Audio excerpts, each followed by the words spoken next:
car. Ooh, that's New York right there. You got Prague. 10, 11, 12. CNN 13. Landscape photography, a black hole, and a shipwreck are three of our topics today on CNN 10. I'm Carl Zeus. It's great to have you watch. CNN 10. This is more like CNN 9. CNN 10. This is more like CNN 952. Where's that at, Josh? New York. Hoping to win a fifth term as Israeli Oh, I leader, thought that was which New would York make because him that looks the like Ellis longest-serving Island. prime minister in the nation's history. It was a close race. With more than 97% of the vote counted, Prime Minister Netanyahu's party looked like it was neck and neck with the party. Everything looks like New York to me. It has islands, a bunch of buildings, Statue of Liberty somewhere over there. To be prime minister, you need to They have ain't the wanting to support show of it because at least 61 seats in the Israel's Statue of Knesset, Liberty ain't that parliament. popular anymore. So what election analysts have to do I bet you not many beyond people the go actual to number of seats Liberty the Island party won anymore.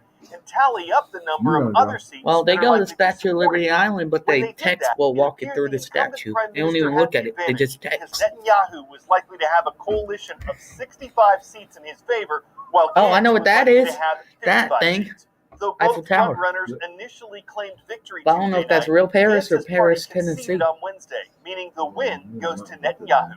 The election was complicated by the fact that Prime What? Minister Netanyahu may be facing In corruption Paris? charges. That He must be denies fake doing Paris. anything wrong, but the Like nation's Supreme Hollywood Court is builds considering props whether and he stuff. can continue in office if And puts he it is in formally hotels accused of and stuff. corruption. Ooh, a turtle. 10-second trivia. The Look, it's a theoretical boundary turtle. that surrounds a black hole is known as what? Solaris, ephemeris, event horizon, or binary star? Event Horizon. The point of no return from which Ooh, I'm good at or light this. can escape is Ooh, called I the got the event CNN horizon. 10 trivia.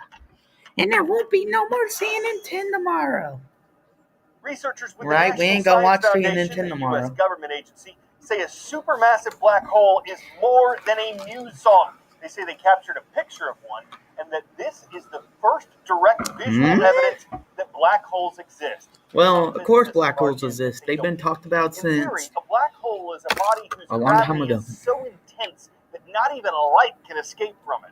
To capture what they say is an image of one, scientists synced up a global network of telescopes in 2017, and they all zoomed in on a spot in the universe that's estimated to be 55 million light years away from Earth. It took 2 years for them to combine the data and produce this picture.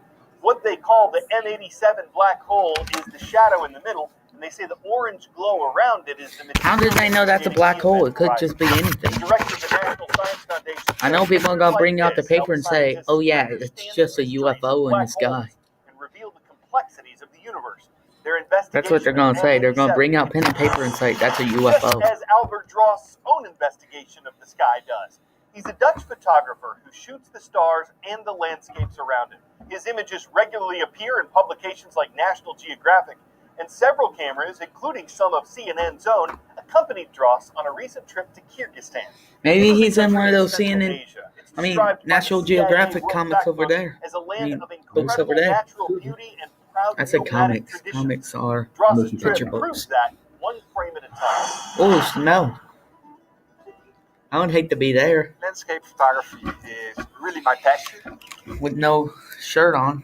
So this Well, trip meaning is no very jacket on. unique for me Just because having a I'm t-shirt and exploring stuff, places being in that weather. I have never been to, but in some places, no That one train has is ever probably been to. cool. Josh, watch this, man.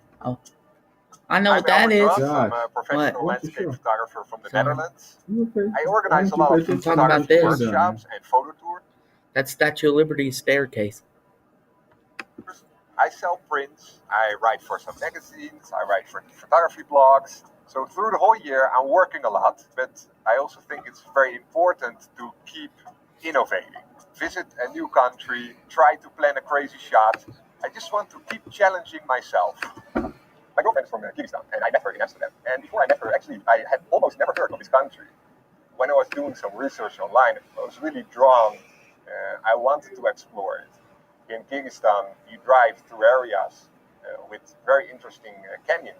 You come to really empty plains where only some shepherds live. You know, I wanted to see places that almost no one has been to.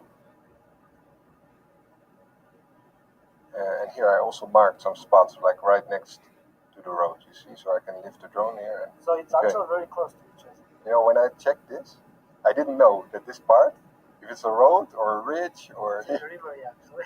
a river, yeah, and you can drive there. I picked this timing for this trip specifically to shoot some stars and Milky Way shots. So during the day, we usually scout around, do some shots with the drone. I use Google Earth, but also planning apps for my phone and for the computer. Milky Way, 3 o'clock, this direction. During the night, I will then go there to photograph them.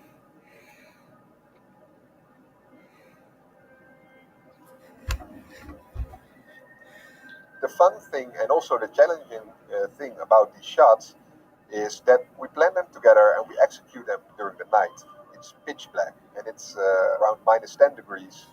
It's a bit difficult in the beginning when you have to wake up at 3 or 4 a.m. But once you're out there, it's just beautiful. See? And if you would stand here, then it's also nice. Yes, like this. Yeah, good.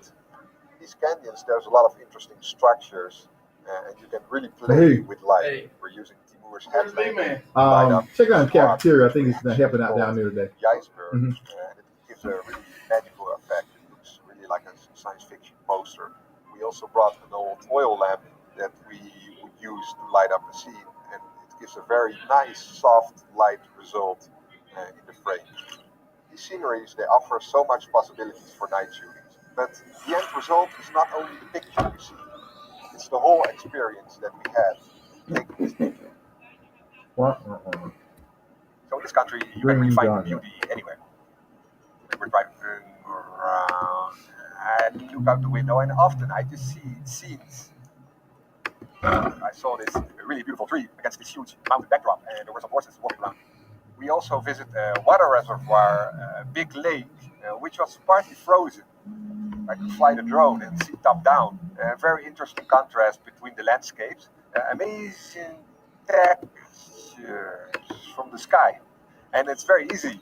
Here in Kyrgyzstan, on most of the roads, you can just stop, get out, take the shot. Scenes like this, they are totally unplanned. Sometimes you will get great shots just from that.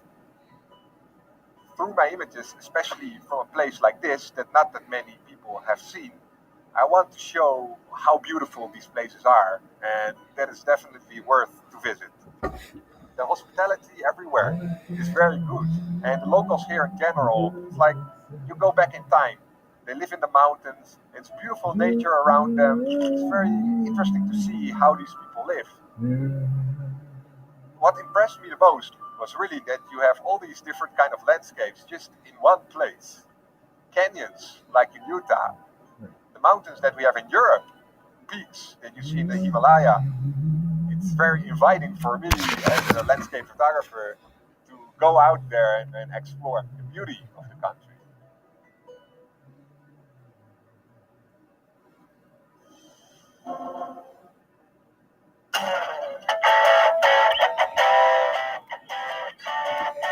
Land and sky to sea, the Mediterranean Sea, where a Turkish underwater research team found a shipwreck believed to be 3,600 years old. They think it was a merchant ship loaded with blocks of copper that had sank in a storm while traveling to the island of Crete or possibly somewhere in the Aegean Sea. Turkish media say this could be the oldest shipwreck ever discovered. Some call the finding a breakthrough in underwater archaeology, which sounds archaeological. The rudderly amazing find made a boom and a splash, generating a lot of hullabaloo and making researchers keel over with excitement. It's Jibs the Thing, the ropes to our show before we report breaking today, but we'll have more to tell you about tomorrow, so we will go ahead and stuff back. See you next time.